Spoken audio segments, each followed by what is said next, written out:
ପ୍ରକୃତରେ ଅନ୍ୟର ଆଖିରେ ଲୁହ ଦେଖୁଥିବା ଲୋକ ମନେ ରଖିବା ଦରକାର ଯେ ସେମାନଙ୍କ ପାଖରେ ବି ଦୁଇଟି ଆଖି ଅଛି। ସମୟ କେବେ ବି ପରିବର୍ତ୍ତନ ହୋଇପାରେ। ନମସ୍କାର, ମୁଁ ଟୁକୁ ଭାଇ।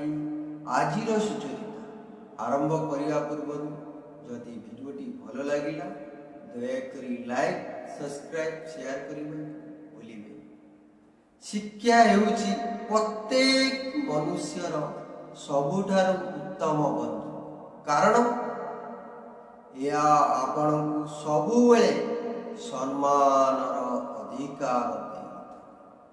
ଜଣେ ଭଲ ସ୍ୱଚ୍ଛମନା ବ୍ୟକ୍ତି ଅନ୍ୟମାନଙ୍କର ସଦ୍ଗୁଣ ଦେଖେ।